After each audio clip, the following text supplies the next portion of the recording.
This episode is devoted to the amazing superfood beetroot. It is a beautiful plant to grow in the garden. It is underrated for flavour. It's got a sweet, earthy flavour, and you can eat the whole plant. Roast and boil the root, juice it. You can mash it, you can use the leaves in salad. It's a really versatile edible plant. It's related to silver beet and the leaves look really similar. Hi, I'm Robin and this is my small edible backyard garden.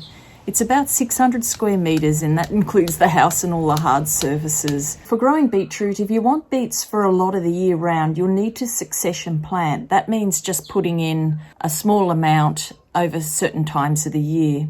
I tend to use spare spaces for beetroot because it's quite a compact plant and the roots aren't too deep. And ideally the position should be full sun, but they can take a little bit of shade. The soil needs to be soft and good mix of compost. The roots aren't too deep, but they need to be unimpeded by rocks and sticks. I often use these raised beds mainly because they offer the opportunity for me to compost all my green waste and prunings. Just do a layer of green and brown as you build up the bed and add some good compost on the top, and on top of that some mulch. For the planting, into the mulch make a cup or a trench and then add some handfuls of potting mix, and into that potting mix is where you plant your seedlings.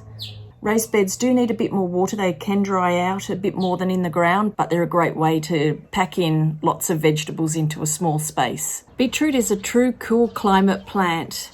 If you're in the tropics, you'll need to plant it in winter, but in cool climate regions such as where I am in Canberra, you plant between spring and early summer. It's best to sow direct, but you can also sow in a seed tray, about a depth of 1 to 2 centimetres. Each individual seed is actually a cluster of seeds, and you can break up the seeds by soaking them in water. But I actually prefer to plant the cluster and let the plant grow as a cluster. I think it makes the plant a whole lot stronger than growing each individual plant. When I'm planting the seedlings, I don't even break up the cluster at that point. Later on, as the roots develop, I'll sometimes break off one of the smaller plants and use the baby beetroot, and then later let the bigger plant grow. Keep the soil moist and water regularly, but avoid overwatering. They don't like a boggy, wet soil.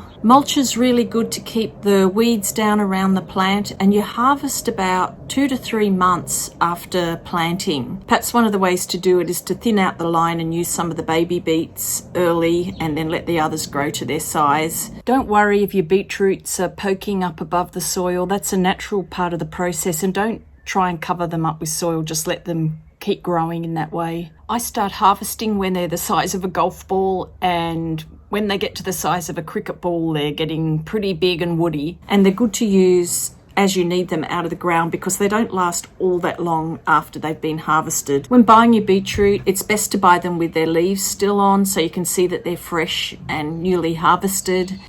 When storing, take off the leaves as they tend to draw some of the goodness and freshness out of the roots.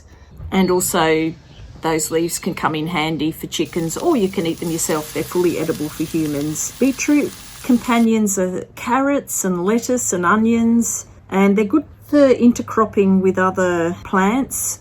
I've got some growing here with my Jerusalem artichokes, although I had intended for the beetroot to be already harvested and gone, but we had quite a cool late winter and spring, and so I think they kind of got a bit set back, so they're getting very overcrowded in there. Avoid growing them near tomatoes. They hate tomatoes.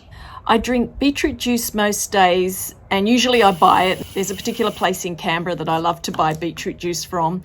I've also had the odd go at squeezing it myself, which can be fun. I don't have a juicer, but a food processor can come in very handy, and it can be just a matter of straining the pulverised beetroot through a cloth. I love a bit of fresh squeezed apple juice added to my beetroot juice. The juice is obviously quite a staining type of juice, and there's lots of remedies including salt like you might with red wine. apply salt immediately, and I have seen some people suggest rub it with a half a pear. To make a beetroot tart, I pre-roast the beetroot and the onion. I find when you're roasting beetroot, it takes longer than potato to fully roast through. Often to speed up the process, I will pressure cook the beetroot and then add it a bit later to roast up in the oven.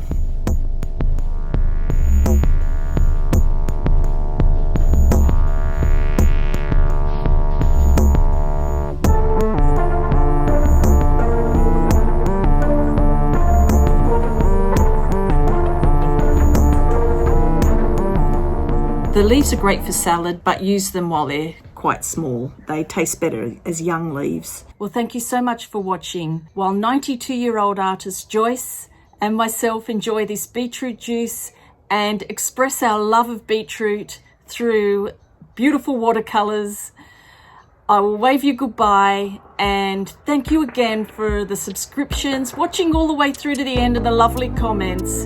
Bye.